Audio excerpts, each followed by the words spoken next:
The events of God of War Chains of Olympus take place before the very first God of War, in the time period after Kratos kills his family and goes in service of the gods for 10 years. And during that time, he's asked by the gods to do multiple things, and the story of our game actually takes place in that time period.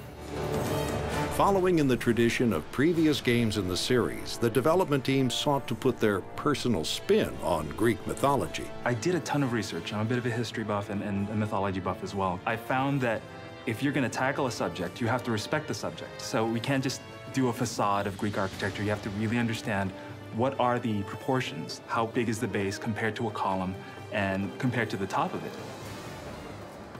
There's going to be things like Cyclopses, Minotaur, things that you've seen in other God of War games, and we wanted to make sure that we were faithful to that type of mythology. Of course, there's always a slight twist or spin that we'll put on things to make them, bigger, badder than they may be represented in traditional mythology. I look at archetypes, these recurring themes in human storytelling. What's the most efficient way to communicate this? For example, if someone has to represent death, what do you need to put in there in order for him to look like death? Olympus has sent a message, and I am here to deliver it. And then I give the characters the tools, the proper tools that they need to survive in the environment that they live in. So take this message back to your little gods. Part of keeping the epic feel was developing a camera that captured the essence of the story. When we were designing the levels, we wanted to make sure that we took into account where the cameras were going to be at all times so that we knew that we were seeing just what we wanted to see, directing the player in the right way via the camera angles. We had to rewrite a new camera system for the game. We have artists who spend time making sure the shots are great and compositions are beautiful and whatnot, but at the same time, never sacrificing gameplay as a result of that. Fearing the wrath of the gods, or at least the God of War fans, Ready at Dawn Studios did not rest on their laurels. Building the Ready at Dawn engine for our first game really was, more than anything, a challenge for ourselves to figure out if we would be able to do it. And as we released the last game and we pushed the engine as far as we could with 1.0, but of course with the requirements of a game like God of War, we knew that 1.0 was not going to be enough. So a huge part of the early development was making Ready at Dawn engine 2.0. We poked and prodded almost every system in the entire engine. We've optimized the render, our animation systems have been almost completely redone.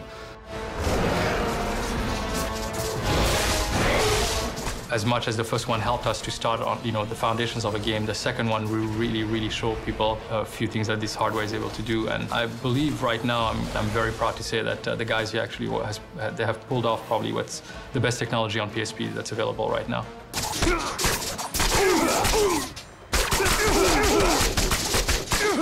Ultimately, the game is about brutal combat, and the team wanted to make sure the controls were seamless. Adapting the PSP controls from the PS2 version was a challenging task, but it's not an impossible task. We just had to really approach it in a very simple manner, go to the elements, and start simplifying controls, maybe doubling up controls here and there. For example, dodge went from the analog, which I think would be natural for people to do now, having played 2 God of War games, to being a button combination that at the very first day, felt a little awkward. But I think it took us about a week to really, play more and more and realize that it came to us naturally. And now sometimes when I play God of War 2 on the PS2, I have a tendency to use that button combination.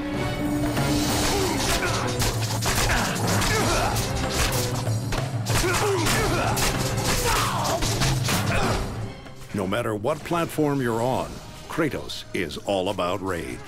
We're not holding any punches with Kratos. All the combos that you're expecting are going to be there. Some new ones are going to be there, some slight variations to the more extended combat maneuvers, especially with things like parry and a lot of the more complex maneuvers. For example, one of the combos that's implemented already in the very early stages of the game is a type of windmill move,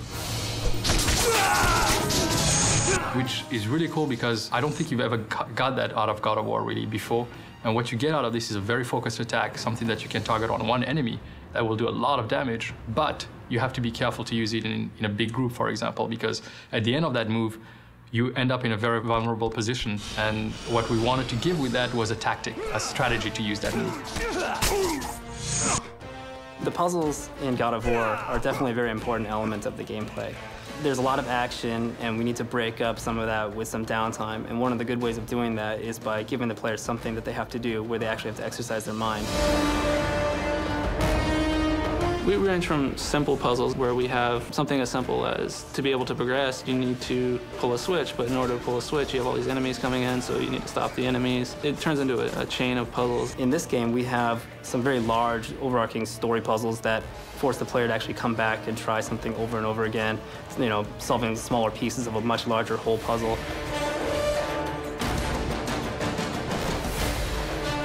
Never before has the brutal power of the gods been available in the palm of your hands. I want to see God of War on the PSP because I'm a God of War fan and I'm a PSP fan, but to really get that power in your hand, to be able to play something on the go with the power of the PSP is something that you can't get with any other portable console. God of War Chains of Olympus is truly an epic game. It's big, we have tons of animation, tons of art, and we really aren't pulling any punches when we do this game. It's going to be just pixel for pixel God of War.